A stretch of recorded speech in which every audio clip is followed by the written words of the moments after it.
السلام علیکم ناظرین کرام، نئی ویڈیو میں آپ کو خوش آمدید کہتے ہیں۔ بند کمروں میں بہت بڑی کھچڑی تیار کی جا رہی ہے۔ ججز نے جو فل کورٹ میٹنگ کی ہے اس کے حوالے سے ابھی تک کوئی اعلامیہ جاری نہیں ہوا، لیکن کچھ باتیں اب باہر آنا شروع ہو گئی ہیں۔ دو تین مختلف آراء سامنے آئی ہیں۔ ججز سپلٹ ہیں، تمام ججز کا نہ اس طرف کا فیصلہ ہے نہ اس طرف کا فیصلہ ہے۔ تمام ٹاؤٹ ججز یہ کہہ رہے ہیں کہ کیونکہ یہ ساری ایجنسیز وفاقی حکومت کے انڈر ہیں تو یہ معاملہ وفاقی حکومت کو بھیج دیا جائے۔ جو دوسری سائیڈ کے ججز ہیں ان کے حوالے سے ابھی تک بالکل واضح چیزیں سامنے باہر نہیں آئیں۔ ظاہر ہے کہ وہ بھی آہستہ آہستہ آ جائیں گی، لیکن میں اندازہ لگا سکتا ہوں کہ اگر ایک سائیڈ یہ کہہ رہی ہے کہ یہ معاملہ حکومت کو بھیج دیا جائے تو یقینی طور پر دوسری سائیڈ کہہ رہی ہوگی کہ ہمیں اس کی تحقیقات کرنی چاہیے، اس پر لارجر بینچ یا فل کورٹ بینچ بنانا چاہیے۔ صورتحال کیا ہے ذرا اس کو انڈرسٹینڈ کریں۔ فل کورٹ میٹنگ ہوتی ہے اور اس کے بعد ایک خبر آتی ہے کہ قاضی صاحب کل دن کو 2 بجے شہباز شریف وزیر قانون اور اٹارنی جنرل کے ساتھ ملاقات کریں گے۔ اس ملاقات میں ایک اور شخصیت بھی ہوگی اور وہ ہوں گے سینئر ترین جج منصور علی شاہ۔ اب منصور علی شاہ وہاں ہیں، لیکن ان کے بعد جو ججز کی کمیٹی ہے، جو 3 ججز فیصلہ کرتے ہیں کہ سوموٹو لینا ہے یا نہیں، بینچ کون سا بنانا ہے، اس کے تیسرے جج ہیں جسٹس منیب اختر۔ ان کو اس ملاقات میں شامل نہیں کیا جا رہا، جہاں سے میں اس نتیجے پر پہنچا ہوں کہ منصور علی شاہ بھی قاضی صاحب کی طرح بوٹوں کے نیچے لیٹے ہوئے ہیں۔ اب صورتحال یہ ہے کہ وہ لوگ جو اس صورتحال کے بینیفیشری ہیں، اگر ججز سے زور زبردستی فیصلے کرائے گئے پچھلے سال سے لے کر اب تک، تو بینیفٹ صرف ایک جماعت کو ہوا ہے اور وہ ہے نون لیگ یا پی ڈی ایم کی ساری جماعتوں کو ہوا ہے۔ قاضی صاحب ان کو بلا رہے ہیں جو اس کے سب سے بڑے بینیفیشری ہیں، اور قاضی صاحب کھلے عام ان سے ملاقات کر رہے ہیں۔ یہ پاکستان کے آئین، قانون، اخلاقیات اور ڈیسنسی ہر چیز کے ساتھ کھلواڑ ہے۔ پاکستانی جوڈیشری نے اس سے لو لیول کبھی ٹچ نہیں کیا جو قاضی صاحب کے ہوتے ہوئے اب کر دیا ہے۔ اندازہ لگائیں کہ شہباز شریف سے ملاقات کی جا رہی ہے، وہ شہباز شریف جس کے under directly I S I کی ایجنسی ہے، اس آئی ایس آئی کی ایجنسی پر الزام ہے کہ اس کے افسران ججز کو دھمکاتے رہے، ان کے رشتہ داروں کو اٹھاتے رہے، اغوا کرتے رہے، دھمکیاں دے کے اپنی مرضی کے فیصلے کرواتے رہے۔ اسی شہباز شریف سے بند کمرے میں قاضی صاحب ملاقات کریں گے تو ایک طرف تو یہ المیہ چل رہا ہے کہ قاضی صاحب نے عدلیہ کی اتنی توہین اور تضحیق کر دیا کہ عدلیہ دوبارہ کھڑی اب نہیں ہو سکتی، لیکن دوسری طرف ایشو تحریک انصاف کا بھی ہے۔ ناظرین اکرام، یہاں پہ ایک بہت بڑا المیہ جنم لے چکا ہے، آپ کی توجہ میں اس طرف دلانا چاہتا ہوں۔ وہ المیہ یہ ہے کہ عمران خان نے وکلاء کو آگے اس لیے کیا تھا کہ یہ تگڑے ہیں، انہیں گرفتار کیا جائے گا تو یہ اپنا دفاع بھی کر سکتے ہیں۔ ان کو فرنٹ پہ رکھ کے عمران خان نے پارٹی بچانے کے لیے اس ٹائم فائر فائٹنگ کی تھی۔ یہی وکلاء اب عمران خان کے پاؤں کی زنجیریں اور بیڑیاں بن گئے ہیں۔ وہ کس طرح؟ تمام وکلاء اکراس دا بورڈ جو تحریک انصاف میں ہیں، یہ تمام وکلاء اپنی ذاتی پریکٹسز بچانے کے لیے کسی جج پر کسی قسم کی تنقید نہیں کر رہے۔ نہ عامر فاروق پر تنقید ہو رہی ہے، نہ قاضی پر تنقید ہو رہی ہے۔ عامر فاروق سے آج کے آج استعفیٰ مانگنا چاہیے تھا پوری پی ٹی آئی کو، اور جا کے اسلام آباد ہائی کورٹ کے باہر پریس کانفرنس کر کے مانگنا چاہیے تھا، نہیں مانگا گیا۔ سب اپنی پریکٹسز بچا رہے ہیں، سب کو پتہ ہے کہ عامر فاروق 2031 تک یہاں ہیں، کیسز ان کے سامنے بھی آنے ہیں، تو پھر ہمارا کیا بنے گا اگر ان سے ہم نے ناراضگی مول لے لی۔ یہی قاضی صاحب کے ساتھ بھی معاملہ ہے۔ بہت سارے تحریک انصاف میں موجود لوگ قاضی صاحب سے بھی نہیں بگاڑنا چاہ رہے کہ قاضی صاحب کو ممکنہ طور پر ایکسٹینشن مل جائے گی، سینٹ کے انتخابات ہونے دیں، اس کے بعد ترمیم آئے گی اور مجھے ایسے لگتا ہے کہ قاضی صاحب کو ایکسٹینشن دے دی جائے گی، تو وہ اپنے معاملات خراب نہیں کرنا چاہ رہے۔ تو یہ عمران خان کے پیروں کی بیڑیاں بن گئے ہیں۔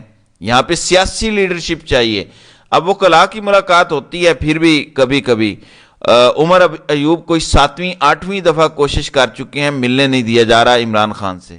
میں یہ نہیں کہہ رہا کہ عمر ایوب پہ کوئی شک نہیں کیا جا سکتا یا وہ بڑے انقلابی ہیں، لیکن ملاقات بھی تو نہیں کرنے دی جا رہی۔ ملاقات ہو، اس کے بعد وہ باہر آئیں اور لائحہ عمل نہ دیں تو بات بنتی ہے۔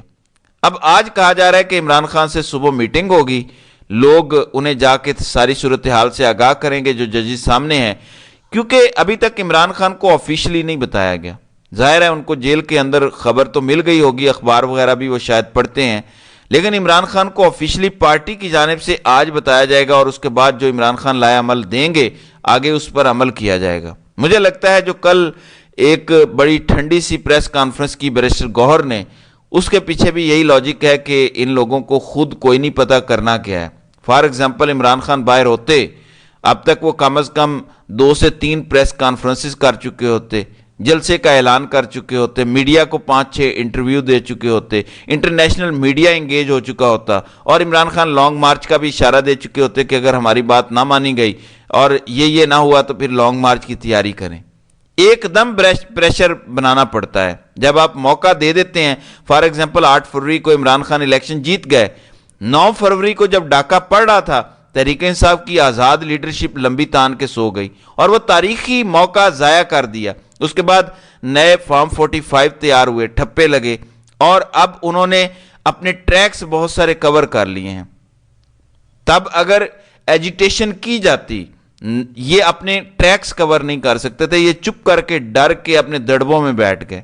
ایک بار پھر قدرت نے موقع دیا، عمران خان قسمت کا دھنی ہے اور ججز سامنے آ گئے، لیکن باہر کی بزدل کی عادت ایک بار پھر لمبی تان کے سوئی ہوئی ہے۔ کوئی بڑی پریس کانفرنس نہیں ہو رہی، کوئی جلسوں کا اعلان نہیں ہو رہا، کوئی پریشر ڈالنے کی بات نہیں ہو رہی، ججز سے بڑے مطالبے نہیں ہو رہے، بس آرام سے خاموش بیٹھے ہیں۔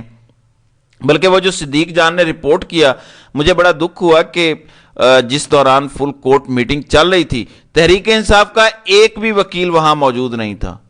باہر کھڑے ہو جاؤ، میڈیا کو لے کے آؤ، اللہ کے بندو، پریشر تو ڈالو ججز کے اوپر۔ اس طرح قاضی صاحب نے اٹھا کے یہ سارا معاملہ حکومت کو بھیج دینا ہے، حکومت نے کہنا ہے جی ہم تحقیقات کروا لیں گے، اب ایجنسیاں ایسے نہیں کریں گی، بس کہانی ختم ہو جائے گی۔ یا ایسا نہیں ہوا، غلط فہمی ہے، کیا ثبوت ہے، ثبوت لے کر آئیں۔ یہ معاملہ رفع دفع کی طرف جا رہا ہے۔ باہر کی کمپرومائز لیڈرشپ جن کو ڈرایا ہوا ہے انہی ایجنسیز نے، جو ججز کو ڈراتی ہیں، ان کے ڈر اور خوف کی وجہ سے بزدلی دکھائی جا رہی ہے تحریک انصاف کی آزاد لیڈرشپ کی طرف سے۔ یہ وقت تھا دم دم مست کلندر کرنے کا، یہ وقت تھا عوام کو موبلائز کرنے کا۔ عوام تو دیکھ رہی ہے، اگر لیڈرشپ ڈری ہوئی ہے تو ہم کیوں مارے کھائیں۔ اس بار تاریخ نے پہلی بار دیکھا ہے کہ لیڈرشپ سے زیادہ قربانیاں عوام نے دی ہیں۔ یہ پہلی بار ہوا ہے پاکستان کی تاریخ میں، انپریسیڈنٹڈ ہے یہ، لیکن یہ ہو گیا ہے۔ اب عوام کہتی ہے کہ لیڈرشپ بھی آگے آئے، وہ بھی قربانیاں دیں۔ کیا صرف عمران خان قربانیاں دے گا اور نیچے گراس روٹ لیول کا ورکر قربانیاں دے گا؟ باقی کون لوگ قربانیاں دیں گے؟ ان خواتین سے سیکھیں جو جیلوں میں ہیں اتنے ماہ سے لیکن ٹوٹی نہیں ہیں، اور آپ لوگ جیل جانے سے ڈرتے ہیں۔ میں اس کا آسان سا حل آپ کو بتا دیتا ہوں۔ فضا بنی ہوئی ہے، ایک بل تحریک انصاف اسمبلی میں پیش کرے ایجنسیوں کے کردار کے حوالے سے، فوج کے سیاسی کردار کے حوالے سے، اور کہے کہ اس کو ہمیشہ ہمیشہ کے لیے بند کرنا ہے۔ وہ بل جیسے بھی ہو، یہ وکلا سارے بنا سکتے ہیں۔ اس ٹائم جو بھی یہ بل منظور نہیں کرے گا وہ عوام کی نظر میں مزید گر جائے گا۔ ایک ماحول بنا ہوا ہے، حالات بنے ہوئے ہیں، ججز کی پروٹیکشن کا ہی کوئی بل لے کر آ جائیں کہ ہم ججز کو اس طرح پروٹیکشن دیں گے۔ کوئی قانون ایسا بنا دیں یا لے آئیں، کم از کم پیش کر دیں کہ ججز کو اگر کوئی تھریٹ کرے گا، ججز رپورٹ کریں گے تو اس طرح کا ایکشن لیا جا سکتا ہے۔ یہ وقت ہے، یہ ایک سٹیپ آپ لے سکتے ہیں۔ دوسرا سٹیپ ہے کہ آپ روزانہ پریس کانفرنس کریں سپریم کورٹ کے باہر، اور قاضی صاحب کو براہ راست تنقید کا نشانہ بنائیں۔ قاضی صاحب کے دل میں چور ہے، قاضی صاحب الیکشن چرا چکے ہیں، قاضی صاحب کی گل ہو چکی ہے، گرنٹیاں لی جا چکی ہیں ایکسٹینشن کی، وہ آپ کے خلاف کوئی بڑی کارروائی نہیں کر سکیں گے۔ جو چور ہوتا ہے وہ کچھ نہیں کر سکتا، چور بزدل بھی ہوتا ہے بائی دا وے۔ قاضی صاحب ایک بزدل انسان ہے، یہ یاد رکھیے گا۔ آپ ان پر دباؤ ڈالیں گے تو دباؤ کا اثر ہوگا۔ اسی طرح عامر فاروق کا بھی نام لے کر دباؤ ڈالیں کہ عامر فاروق سے ہمیں انصاف کی کوئی توقع نہیں ہے، عامر فاروق کو فوراً استعفیٰ دے دینا چاہیے ان حالات میں، کیونکہ اگر کوئی غیرت مند شخص ہو جس پر اس کے اپنے 80% ججز عدم اعتماد کر رہے ہوں تو اسے ویسے ہی مستعفی ہو جانا چاہیے۔ لیکن مجھے ایسا لگتا ہے کہ عامر فاروق نہ صرف چپکے رہیں گے بلکہ جو رفع دفع اور مٹی پاؤ پروگرام ہے اس میں اپنا پورا کردار ادا کریں گے۔ کسی نے بڑی زبردست تصویر سپریم کورٹ کی ڈالی ہے اے آئی سے بنا کر، یہ پاکستانی سپریم کورٹ کی موجودہ حالت ہے۔ اب اس کو سپریم کورٹ کی بجائے عسکری کورٹ کہا جائے تو یہ یقیناً غلط نہیں ہوگا۔ پاکستان کی سپریم کورٹ ایک جوک بن چکی ہے، اس میں ایسے ججز شامل کر دیے گئے ہیں جو صرف بوٹوں سے سارے فیصلے لیتے ہیں اور سناتے ہیں۔ پہلے پھر بھی ایسا ہوتا تھا کہ کوئی اکا دکا کمپرومائز ہوتے تھے، لیکن سپریم کورٹ کی اکثریت اس وقت کمپرومائز ججز پر مشتمل ہے۔ یہ تباہ کن ہے پاکستان کے لیے۔ میں یہاں پہ ناظرین کرام ایک کھل کے بات کرنا چاہتا ہوں جو لوگ بات نہیں کرتے۔ جب تک پاکستان کے ادارے فوج ہو یا ISI ہو یہ ادراک نہیں کر لیتے کہ جب تک وہ ملک چلائیں گے یہ ملک ترقی نہیں کر سکتا، اس وقت تک ملک ترقی واقعی نہیں کر سکتا۔ یہ ادراک ان کو اب ہونا چاہیے اور ہو جانا چاہیے۔ 77 سال تجربات کے لیے بہت ہوتے ہیں۔ پاکستان ترقی کرے گا تب ہی جب یہ ادارے پیچھے ہٹ جائیں گے، پولیس آزاد ہوگی، بیوروکریسی آزاد ہوگی، عدلیہ آزاد ہوگی، تو ایک نظام چلنا شروع ہو جائے گا۔ اداروں کو سوچنا ہوگا، ورنہ یہ ناقابل تلافی نقصان پاکستان کی نیا کو ڈبو دے گا۔ تو ناظرین کرام، آپ کی اس ویڈیو کے حوالے سے کیا رائے ہے؟ آپ اپنی رائے کا اظہار کامنٹ سیکشن میں ضرور کیجیے گا۔